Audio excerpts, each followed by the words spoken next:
Motivation is not something that you find. You got it or you don't. Like, we're here for a reason. There's plenty of days where I just don't want to do it. And on those days, I ask myself, well, do you really want to do it though? And that answer is yes, so I go do it.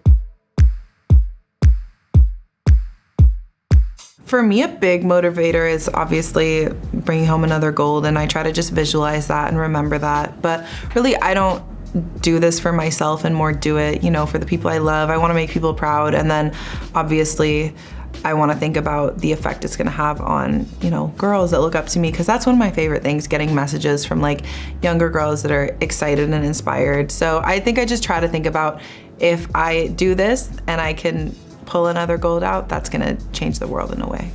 I find motivation by just wanting to be great and continuing to make sure that the women's game and women's sports, we're constantly growing. So that, and also motivation from my kids, knowing that they're looking up to me and trying to be my best for them.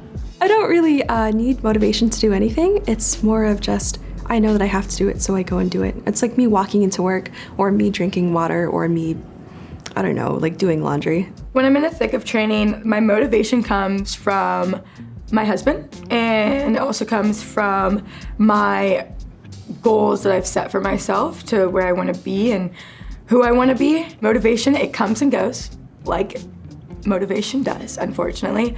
But once that motivation is high, I try to take it all, take advantage of it. Full 100% effort. My motivation has changed throughout the course of my career. Early on in my Team USA career, my motivation came from winning a gold medal. Now that me and my team has done that a couple of times, my motivation has shifted. The impact I can have off the court is so much more important to me than the impact I can have on it at this point.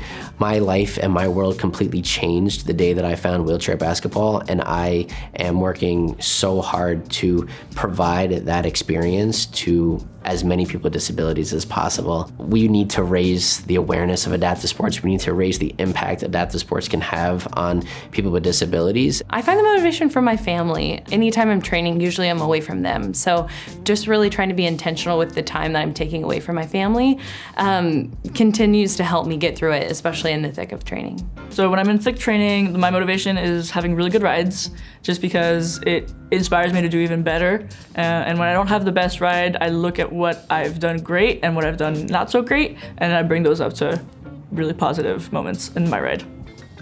I walked off the track in Tokyo in 5th place, 1 inch away from the bronze medal, and it was one of the most devastating moments of my entire life, to fail on the world stage, to come so close to the podium in front of my family and friends and millions of people watching around the world. I was embarrassed, I was devastated, I was heartbroken.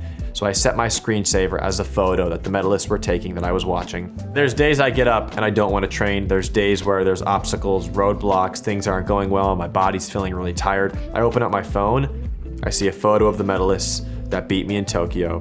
It reminds me to keep going. I can't get complacent. I can never be content. And I use this screensaver, this photo, as a reminder that I can't let that happen again.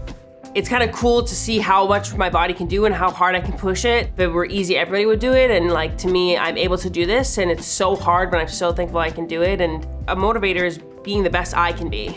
Honestly, it's just my family. I got into archery because I wanted to provide for my family, and that drive is still there. Try to remember that feeling of when I'm really riding at my best. I just have to get 1% better every day at what I do. And that 1% comes from getting into those uncomfortable moments and then thriving in them. So I know that when I'm in that deep depth and I don't want to be there anymore, that's when I have to, wake up.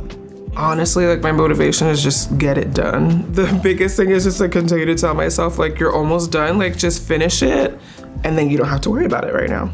I feel like I find motivation through all my teammates. I mean, we have such an amazing group of gals that are training full time together, and everybody's working so hard, and we're all trying to achieve the same goal. And so if I'm having a particularly bad day, I can leverage off of Abby's amazing shots and be I can celebrate her successes to get myself out of my little hole. That's actually something I've been working on a lot, is celebrating the small wins, even if they're not mine, especially if I'm frustrated, looking at someone else do something well and I'm Awesome. That was cool.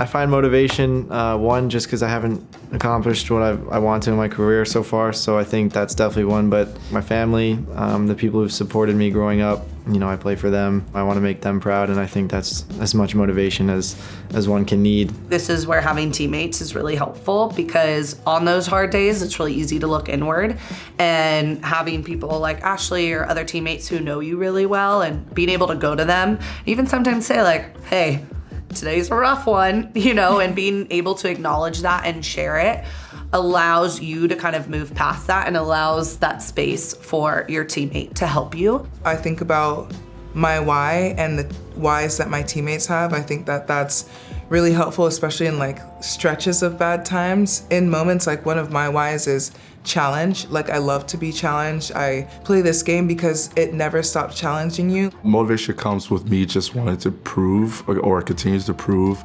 that I can compete at a high level. I want to continue to show like the world the longevity of the Team USA wheelchair basketball program. What I try to do is just maintain love for skateboarding. Get out and skate with my friends, maybe take a day off training, go do something else, but most of the time I'm pretty happy. I think my teammates definitely, we've gotten to a point where keeps me going and what makes me love the sport even more. When I first started, I didn't make my first Paralympic Games in 2008, and I was told I'm too small and it's unrealistic to be an athlete.